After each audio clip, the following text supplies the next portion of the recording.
Pozdravljeni. V kontekstu tega, kar smo danes slišali, je naš primer, kako z majhnimi koraki, kaj lahko naredimo iz točke nič, kam lahko pridemo. Torej, govorimo v obdobju 9 mesecev, torej začeli smo leta 2021, veste, da je bila takrat korona, vse zaprto, gostinci depresivni, evropska gastronomska regija pred nami, nobenih dogodkov, mi pa se lotimo razvijati gastronomijo na destinaciji, kjer praktično ne moramo govoriti o nekem prejšnjem gastronomskem razvoju.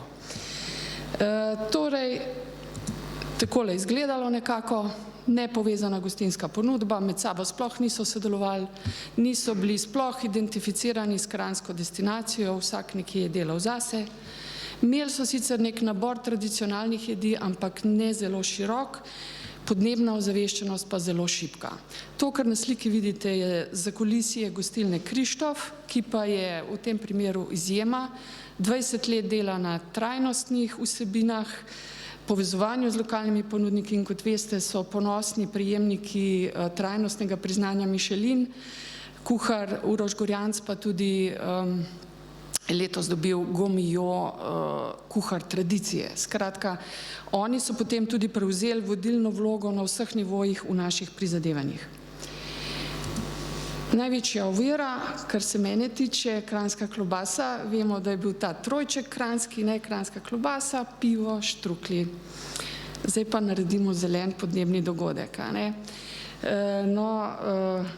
Takole sem začela prepričevati odgovorne, kaj vse prinaša kranjska klobasa, da pač na njo v prihodnosti ne moramo staviti.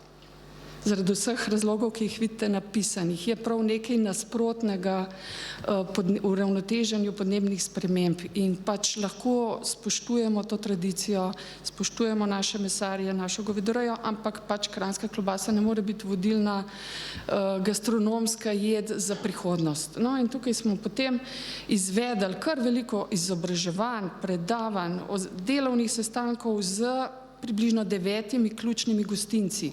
To so tisti, ki imajo neko filozofijo, neko vizijo svojega gostinskega lokaja. To se nam je zdelo že kar veliko, in smo razširili nabor na ajdo, na proso, na ječmen, na vse, kar je lahko tradicija nam ponudi. Takole smo se potem po 8 mesecih druženja, smo pa rekli, zdaj pa mora biti en dogodek, ampak ne preveč velik, da se ne bomo zašili, korona je še zmeraj tukaj in smo zasnovali kranjsko dolgo mizo za 100 obiskovalcev. 8 gostinskih ponudnikov je pa sodelovalo. Zadali smo si pa vse te parametre, o katerih danes govorimo. Še enkrat poudarjam, smo v Kranju, mestnem mestu, ki pa je v tem času dobil trajnostni zlati zeleni znak, in je to že premikalo meje. Ves ta pogovor o trajnosti je že malo tudi občinske in, bom rekla, zavodske vodstvene strukture že toliko razmajajo, da so potem bili zelo naklonjeni. Največji uspeh, da smo imeli 2 menija, se pravi mesno-vegetarijanskega in veganskega. To ni bilo tako samoumevno na začetku, to je bilo treba na 2 meseca pregovarjan, da so in šefi in organizatorji sprejeli ta moment, da bomo tudi veganski in na koncu 30% obiskovalcev je izbralo veganski meni, kar smo si šteli za zelo velik uspeh. Veliko smo stavili na čisto pitno vodo, Kranj je dobil certifikat za tudi to kvaliteto in merili smo tudi ogljični odtis. Prej ste spraševali o ogljični odtis o hrani, zadali smo si, da bomo zmerili samo ta minimum, ker če gremo traktorje, njive in tako naprej, to je brez konca in kraja. Ampak nekje majhen, do konca izračuna potem nismo prišli, smo pa štartali, da smo res 2 kilometra, nič več. In nekateri so imeli ničelni odtis, ker so prav si zadali lastni vrt, pri nekaterih jedeh, že to lahko si zadamo, da je zelo majhna oddaljenost, da je vegetarijansko, da so divje rastline, zelišča, to divjačina, tudi nizek ogljični odtis. Brez plastike smo bili popolnoma in zero waste hrana, kar pomeni, kdor kaj ni pojedel, je dobil posodico, nesi domov. Ostanka je bilo res, cela prireditev hrane je bilo mogoče pol ajmarja. To je bila pa samo tista hrana, ki se pripravlja. Dogodek je zelo lepo uspel, čeprav mediji takrat niso opazili. Mislim, da je bila ta korona in vse skupaj je bilo preveč nabito, da bi prepoznali nek potencial v takem dogodku. So pa udeleženci bili zelo navdušeni in nekako smo praznovali vse trajnostne dosežke, ki jih je Kranj do takrat dosegel. Vsak tak kulinarični dogodek ne samo podnebju pravičen, tudi socialno pravičen. Nekako se ne moreš več počutiti, da ješ tam neko posebno pripravljeno hrano, pa da so ob tebi lačni ljudje. Tako da smo si zadali še ta vidik, 2000 evrov sponzorskih sredstev smo podarili eni zelo, zelo hudi stiski v Kranju, pa 30 obrokov z vso ljubeznijo je šlo v materinski dom. Tako res takih razkošnih, tako da smo imeli občutek, da smo tudi delili še z nekom, ki pač si tega ne more privoščiti. Ker človek v stiski si ne more privoščiti zdrave hrane. Tle si moramo biti jasni. Iz tega ven se je rodilo, da bi zgradili neko skupno kolektivno gastronomsko znamko. Vemo, da jih je veliko vse povsod in da si želimo v krovno nekje vključiti. Ampak ti na neki mikrolokaciji, potrebuješ nekaj, kar te povezuje in nekaj, kar tvojo identiteto določa, potem greš pa lahko naprej. Tle sva. No, takole smo približno neke kazalnike si zastavili, to je seveda še zelo v delu.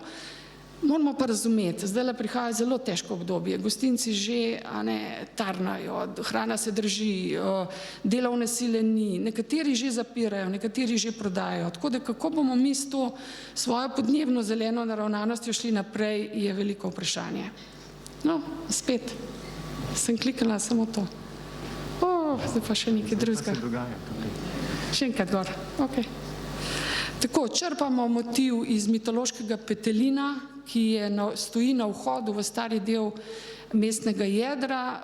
Ni naključje, da je Plečnik postavil tega petelina tja. Ta petelin je bil poslan zato, da prinese obilje na svet. In to obilje je tudi prišlo. Seveda, kot veste, človek ga ni spoštoval, ga je izrabljal in zato so potem tudi petelina izgnali, ker je jih preveč opozarjal na to.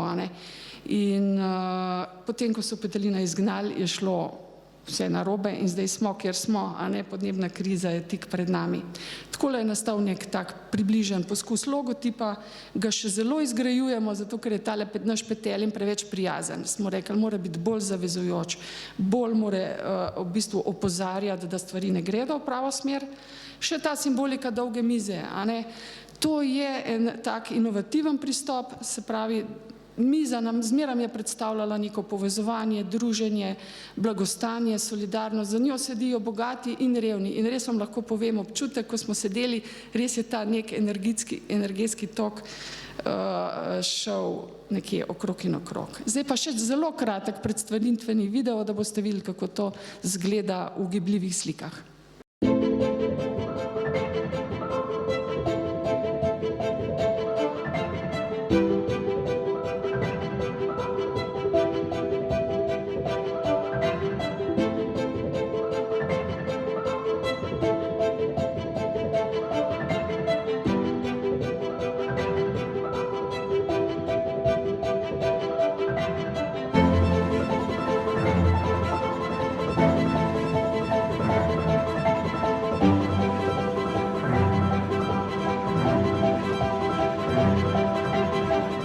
Srčno pozdravljeni na prvi kranjski dolgi mizi.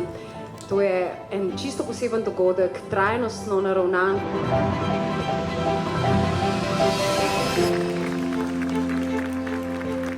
V Kranju zelo veliko delamo na zelenem, na trajnostnem in ta trajnostna oblika dejansko nam predstavlja tudi prihodnost.